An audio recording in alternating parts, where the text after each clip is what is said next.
My parents once had a night out. This was a rare event in itself. But what was even more noteworthy was their choice of entertainment, the Peter Moselle Review. Peter Moselle was a female impersonator who had built a career on impersonating famous singers. My parents returned with rave reviews, marvelling at how authentic he looked and sounded. Gosh, it made you forget for a moment that he was, in fact, a man. In the final act, he'd slowly peeled away his glamorous facade, and by the time the final curtain came down, the more mundane male reality was restored. As a trans teenager, desperately searching for any evidence that my deepest convictions were real, female impersonators left me feeling more confused than anything else. Was I, in fact, deluded in imagining I was a girl? Was it some kind of mental illness that might be cured? Did I, after all, just like wearing women's clothes? So a television interview with two performers from the Les Girls Cabaret was a revelation. These weren't men dressed in women's clothes. They were real women who had been born boys, just like me. Indeed, almost the entire cast was transsexual. So that's what I was. It was incredibly enlightening, yet ultimately depressing. Most of the women had endured so much torment, ostracism, and abuse, both physical and emotional, in order to just be themselves. They had invariably lost families, friends, careers, marriages, and livelihoods. Many had become prostitutes to fund their surgeries, or simply because that was one of the few career options available to them.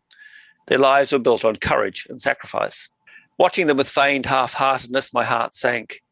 I could never follow their example. I simply wasn't brave enough. Also, they were all stunningly beautiful, elegant, and ineffably glamorous, while I was becoming increasingly gawky and masculine with each passing year. Although I now knew transition was possible, my puberty-ravaged face made it seem like a mountain too high to climb. I realised how superficial that might sound. Not all women look like models, but it seemed clear that from Les Girls' stories that already looking like women, attractive women even, had made their transition infinitely easier, that passing made their lives easier. I wasn't deluded enough to imagine I could ever pass as a woman. Welcome to the Good Reading Magazine podcast. Good Reading is a monthly magazine dedicated to books and reading and aims to help readers discover their next favourite book.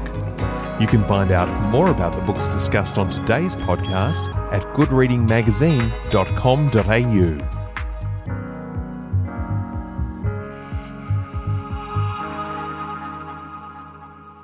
Hello and welcome back to the Good Reading Podcast. I'm Heather Lewis and today we're joined by children's author Kyle Mewburn talking about her first book for adults, Faking It, My Life in Transition, a memoir about Kyle's experiences growing up as a closeted trans woman and her journey to becoming her own person. Kyle, thanks so much for joining us today.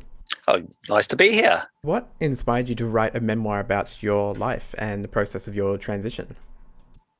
Originally, being a writer is something that's always in the back of my mind, that I was going to write my story one day. And I assumed it would be almost, on my deathbed when I was, after winning the Nobel Prize and, moving on to that. They might say, yeah, write your memoir. But actually, Claire Murdoch from Penguin Random House in New Zealand approached me and asked me if I would be interested.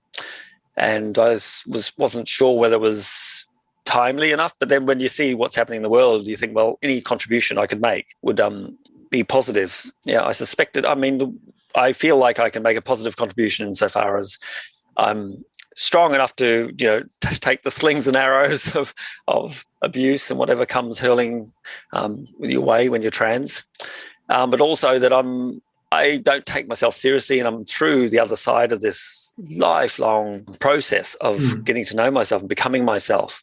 So I feel like I don't take it seriously anymore. So I am just who I am, and I try to be funny. I like being funny. I can't help myself. I was a smart ass at school, apparently. So. And in terms of writing Faking It, it's your first novel for adults as well as your first non-fiction novel. How challenging and different was the process of writing it? In a way, non-fiction is, writing your life story, you know it. You know it quite well.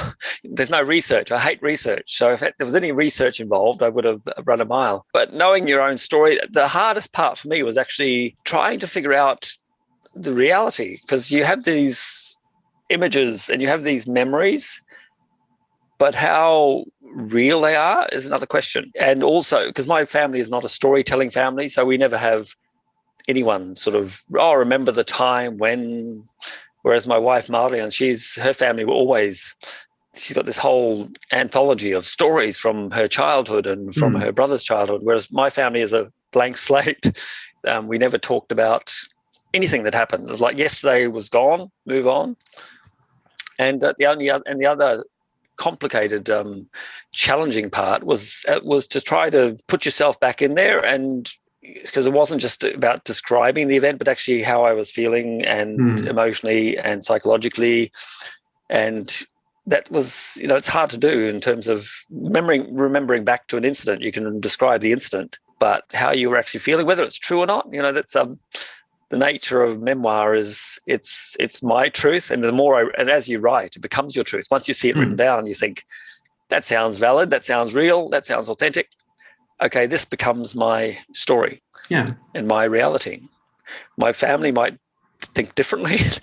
People in all these memoirs, you hear from the other side of the family saying, that's not true, that never happened, or it wasn't that bad. And you think, well, for me, that's how I was feeling. So many trans people don't wish to dwell on their life pre-transition, but your memoir covers a lot of your early life and even childhood. How did it feel coming back to those uncomfortable and uncertain times of your life? I knew what I was getting into, and I think that's probably I've seen a lot of people commenting on Facebook and all these TERFs and anti-trans people who say things which are, there was a study of sissy boys it officially says sissy boys on the research, and it says that the number of people who came out is very minimal. So obviously this transition thing at puberty was massively overinflated, because all these research, and you think, well, and I was having a discussion saying, I wasn't a sissy boy. I was doing everything to be the alternative. I was fighting. I was getting into trouble because I was desperately not trying to stand out. And so that's sort of, by putting that down, I thought that's my way of showing, I was trying so hard to fit in. I was, for all intents and purposes, everyone thought I was a guy, and yet here I am. And that's where the title of the book, Faking It, comes from, about how you felt like you were faking your assigned birth at gender. I was wondering if you could talk a little bit more about how that felt to be faking yourself like that. Yeah, that's the interesting part. I I can only speak from my own experiences, but I felt disconnected. So I was always, I was observing the boys and studying them. How were they acting? And I was mirroring that and trying to, and then even accentuating it, because, if that's what they did, then I should do more. I have to try harder. But then I got this distance from myself. You sort of create this shell, and inside sort of almost withers and dies, even though that sounds a bit melodramatic, and it is a bit. It's not really that bad, and you struggle through, and but this disconnect between perceived reality and the life I was living, and the internal reality, which is saying, this is actually not me. This is this other guy. He's doing great stuff. He's having a good life. He should be happy. What's wrong? But inside is that thing, well, but that's not me. That's not me. Gender dysphoria is a very difficult concept for trans people to describe, and often very difficult for cis people to understand. Both pre and post transition, what does gender dysphoria mean to you? It is that disconnect. It's that sort of sense of, you're seeing yourself. You look in the mirror and think, okay, here I am playing this role again, another day playing this role. And for me, it was always about looking at myself and thinking, well, you don't look like you should look. This is I could have been a mutant. It's impossible to sense what, just not me. It's looking in the mirror and seeing some stranger who's, is you, but it's not. So for me, it was always centered on my face and how I looked at myself. Yeah. With my next question, you didn't come out as a trans woman until well into your adulthood and your career as a children's writer and a trans writer, I guess. You say in the book that you don't regret not transitioning sooner. Why is that? It's a complicated question, isn't it? Really, you think it could be an easy answer. And of course, on the one hand, I would have loved to have avoided being different. I mean, everyone wants to fit in, I think. And it would have been lovely to have not had that inside me, gnawing away. It would have been good if I could have been just some guy and gone on and done what I did. Yeah. Whether or not I would have done what I've done is another question, because I feel like my early study of boys and girls has actually paid off in terms of writing for children, because you have understanding of both sides. I was studying girls as much as boys and looking across and seeing what they're doing. So interaction-wise, I think it's come in handy. But based on the one hand, it would have been lovely to have done it earlier, before puberty hit. But in those days, for one, it wasn't a possibility at all, and I certainly wasn't brave enough, or it took a whole lifetime to gather enough courage to come out. But on the other hand, I've got all this stuff. I've got my wife, who we've been married for 34 years, together for 35, and you think we might have been friends, but we wouldn't have had this life together. And so that's sort of in itself is, what would my life have been without that? And is there anything I would have achieved coming out earlier that would make up for that loss? And you use that word brave, and brave is a thing often lauded as for trans people, as they're very brave for coming out or very brave for transitioning. And you mentioned in the book as well that praise is somewhat misdirected. What do you mean by that?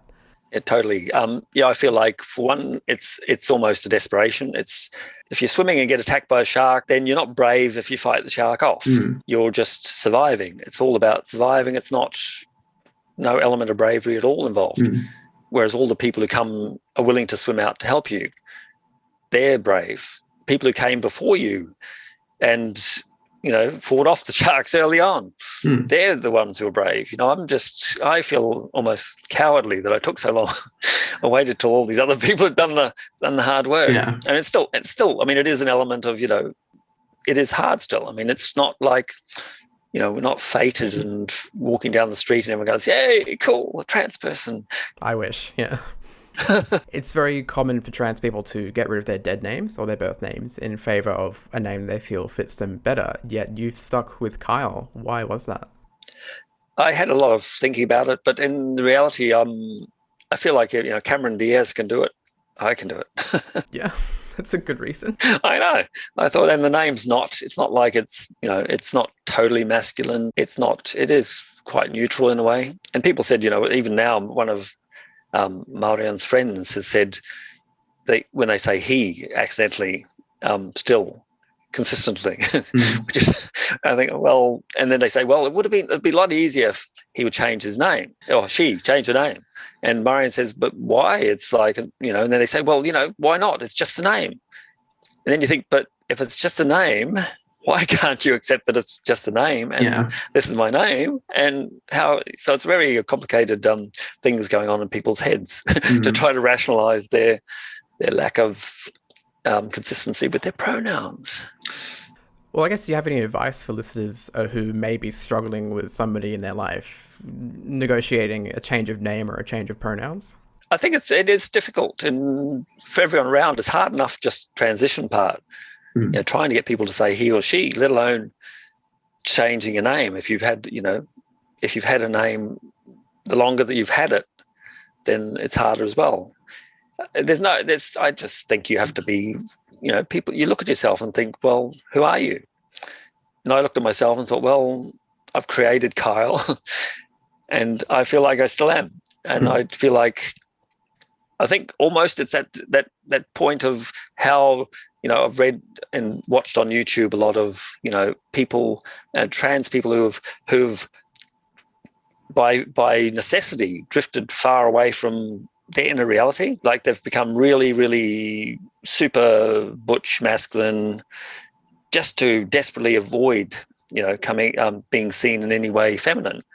And so the disconnect between that, I think, is a wider gap. So, but in reality, they're this really ultra feminine person. And so I think the connect is that who you are inside. And I feel like I've pushed towards the middle in the last 20 years. I've come to I was getting towards my feminine side without actually crossing that boundary. I was still being, I was drinking rosé, and my men friends would come and say, "Oh, you're showing your feminine side," and think it's wine. People, seriously, it's not a girl wine. There is no.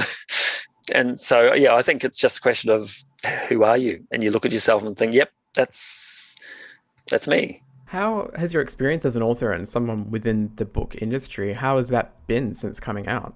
The book industry, publishing in general, they're all very 99.9% liberal, open-minded people. So it's one of the best. I'd really recommend becoming a writer if you're thinking about coming out at some point, because it's really positive.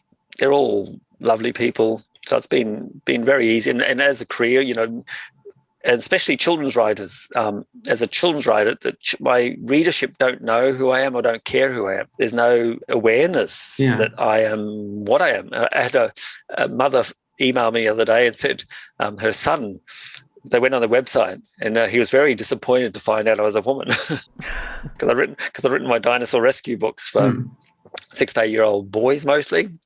And she said they had a discussion, and then in the end he came around and thought, okay, it doesn't really matter.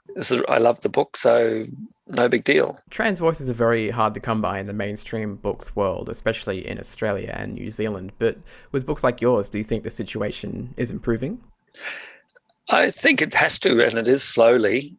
But it's that sort of, you don't want to get into this token stuff, because, a bad book is a bad book, and we don't want to have, if you're a writer and happen to be trans, then right away. But this idea of sort of that, just having a book with a trans character in it is somehow great. And I always think, well, having a bad book with a trans character or a badly written trans character is not going to help us anywhere. Yeah, well, that actually brings me to my last question, which was, do you think you might one day write a story for children who may be struggling with dysphoria or navigating their assigned birth gender? I have written a picture book, which it hasn't been accepted yet. It's a metaphor, and a lot of it, I feel like at the moment it's almost, people want preachy stories almost. It's all good. We're all good, and we're all rainbows, and we're all happy, and it's all inside. It doesn't matter. And you think, well, it's not that simple. I wanted to write something a bit more edgy, and about the reality of the disconnect between your reality and what the world's seeing. And so far, I haven't found a market for it, or a publisher for it, but we keep trying. Yeah. Well, Kyle, thank you so much for joining us today. Thank you very much for having me. Nice to chat.